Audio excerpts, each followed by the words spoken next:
آخه دختر تو چرا باید عاشق یه مار بشی بعدش هم برداری بیاریش تو تختت؟ این موضوع از اون موضوعایی بود که شماها توی کامنت ها به من پیشنهاد داده بودی. من فروزانم و اینجا درباره کنجکاوی ها حرف میزنم. اگه تا الان هم سابسکرایب نکردی همین الان دکمه پایین رو بزن و جوین شو به من.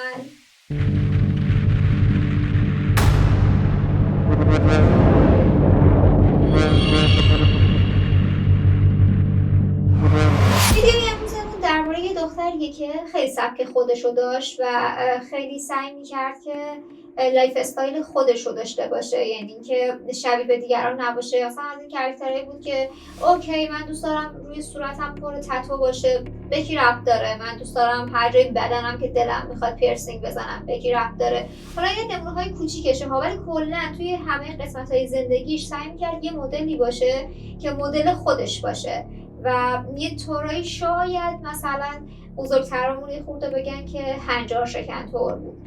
درباره حیوان خونگی هم همینطور بود. دوست نداشت سگ و گربه داشته باشه، میگفت من خوشم نمیاد مثل سگ همسایم یه سر حیوان خونگی زیر سرم واق واق کنه.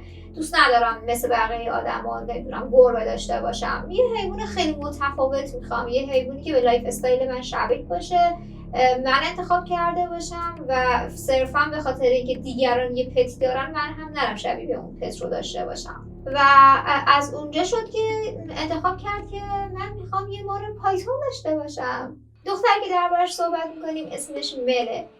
تمام دور و بریای مل بهش برچسب عجیب و غریب بودن میزدن و از اون تایمی که دیگه پتش هم شد یه مار، واقعا همه نگرانش هم شدن که خب بالاخره این یه ماره و ممکنه که بهش آسیب بزنه. با همه نگرانی ها و با همه نصیحت هایی که دور و بریاش بهش کردن که مار حیوان خونگی نمیشه، مار سیف نیست، با این حال مل میخواست بگه که من کاری که دلم میخواد رو انجام میدم و به هیچ کس ربطی نداره تصمیمات من.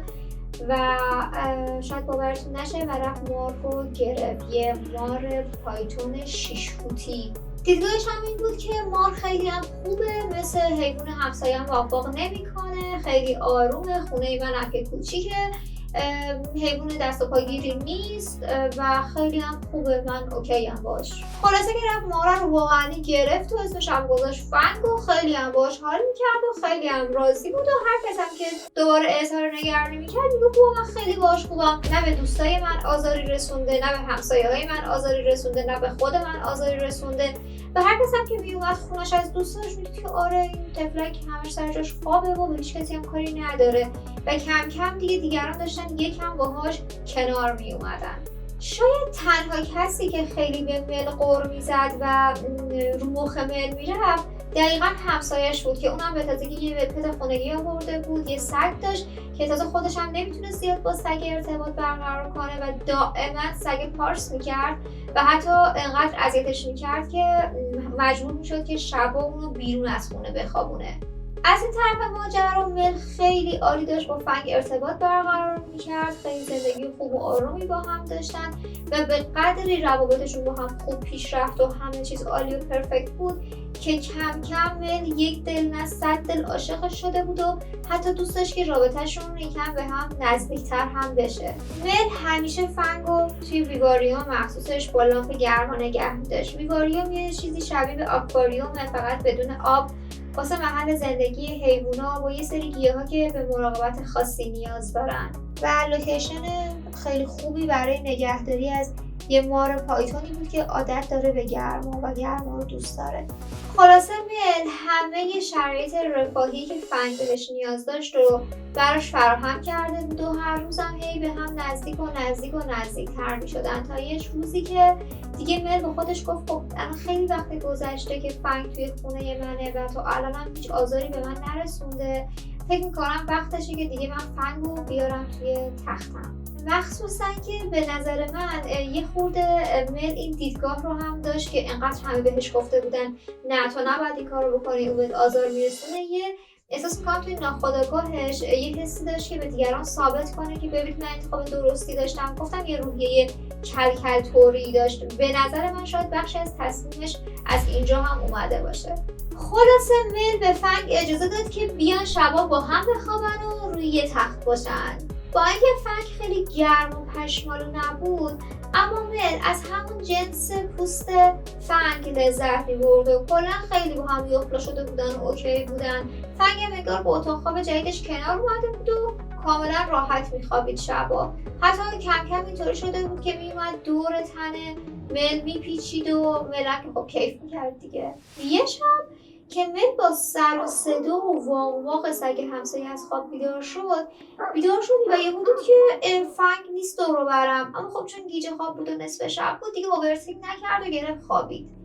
صبح که بیدار شد دید اوکی مثل همیشه فنگ دورش پیچیده و همونجا کنارش خوابیده. یکم که میگذره غذای فنگ رو آماده میکنه و میره که به فنگ غذا بده، اما فنگ غذاش رو نمیخوره. اصلا کلا میبینه که چقدر امروز یه جوریه، همش یه گوشه است، هیچ فعالیتی نداره، غذا نمیخوره، اصلا تو فاز خودشه. با خودش میگه خب شاید امروز مثلا روی مودیه که این مدلیه. اما یکم که میگذره خب نگرانش میشه، این غذا هم نمیخوره. با خودش میگه که نکنه این مریض شده، چیزی شده. بعد به خودش میگه خب شاید مثلا دیشب تا الان روی تخت خوابیده، توی محیط گرمای خودش نبوده، بذار ببرمش سر جا، شاید نیاز داره به همون محیط همیشگی خودش. و برش میداره ببرش توی ویواریومش که احساس میکنه که داره بیقراری میکنه، دوست نداره که بره توی ویواریومش. ولی هر طور که شده حالا مل میبردش و میذاردش سر جاش. مل میذاره این ماجرای رفتار اون روزش رو حساب این که شاید تایم زیادی از ویواریوم بیرون بوده و یه خورده روی جسمش تاثیر گذاشته. اما یکم که میگذره این با خودش میگه احساس میکنم که فنگ حتی امروز بزرگترم شده، یه جوری عجیبه، با اینکه غذا نخورده اما به چشم من بزرگتر میاد. آخه مگه میشه؟ همینجوری ذهنش درگیر این ماجرا میشه و اما بازم خیلی تو ذهنش قضیه رو بزرگش نمیکنه. چند روز میگذره و باز هم فنگ به این رفتارهاش ادامه میده که غذا نمیخوره، همش یه گوشه است و وقتی میخواد بره توی ویواریومش دوباره بیقراری میکنه. برای همین کاملا نگران میشه مل و تصمیم میگیره که ببردش پیش دامپزشک. اگه تا اینجا این ویدیو رو دوست داشتید لایک و سابسکرایب نره، چون اینطوری خیلی به من کمک میکنید و همین که یوتیوب این ویدیو رو به حیوان دوستای بیشتری نشون میده. خلاصه که مل و فنگ با همدیگه میرن پیش دامپزشک و وقتی که با همدیگه صحبت میکنن و یه خورده به هم اطلاعات میدن، تصمیم میگیرن که از فنگ سنوگرافی بگیرن. وقتی میبینن داخل شکم فنگ چیه، برگای دامپزشکی ریخته بود. دامپزشکی سریع از مل پرسید این عادتهای غذایی چجوری بوده این چند روز، چطوری میخوابه و یه سری سوالای این سبکی که خب مل بهش میگه که خب غذا که نخورده، این چند وقت هم که خب ما همیشه شب با هم میخوابیم دیگه. و اونجا بود که دامپزشک بهش گفت هانی بیا اینجا بشین من بهت نشون بدم داخل شکمشو. دامپزشک به مل سنوگرافی رو نشون میده و خب مل هی نگاه میکنه عجیب غریب، به خودش میگه که خب این که خالیه، من چیزی نمیبینم، الان چه نکته‌ای داره که من باید متوجه چه چیزی بشم اینجا. و فکر میکنه خب شاید یه چیز تخصصیه که خودش متوجه نمیشه. دامپزشکی از مل میپرسه شما وقتی با هم میخوابین فنگ دور بدن شما میخزه؟ مل هم میگه خب آره معلومه، خیلی مهربونه، من محبت میکنه. دامپزشک هم شروع میکنه به توضیح دادن که عزیزم نگران نباش، فنگ مریض یا مودی نیست، چیزیش نیست، حالش هم خیلی خوبه. دلیل اینه که غذا نمیخوره برای اینه که داره خودشو برای یه وعده غذایی بزرگتر آماده میکنه. کلا مارای پایتون از غذاهای بزرگتر از سایز خودشون تغذیه میکنن. و بله فنگ تمام این مدت داشته با دور مل چرخیدن سایز مل رو اندازه میگرفته و تمرین میکرده که چطوری میتونه وعده غذایی جدیدش رو بخوره. و تمام این مدت مل فکر میکرده که اون داره بهش محبت و مهربونی میکنه و همه این ازش با علاقه میاد.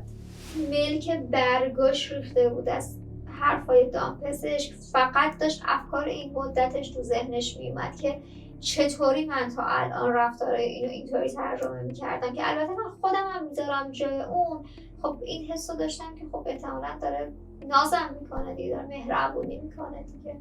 خلاصه که قصر رویاهای مل خراب میشه و تمام این دیدگاهش که آره فنگ داره شب و ازش نگهداری میکنه و با پیچیدن دورش داره بهش لطف میکنه و محبت و مهربونی میکنه، تمام باوراش خراب شده. با یه ناامیدی مار عزیزش رو برمیداره و میگرده خونه و با ناامیدی و آروم میذاردش توی بیواری و تمام مدت داشت حرفای همسایه‌هاش تو ذهنش میومد، دوستاش که این یه روزی بهت آسیب میزنه. و زمانی که مجبور شد به دیگران این موضوع رو بگه، دائما یه حس بدی داشت که همه دارن تو ذهنشون میگن دیدی ما گفتیم که اینجوری میشه، دیدی گفتیم بهت آسیب میزنه.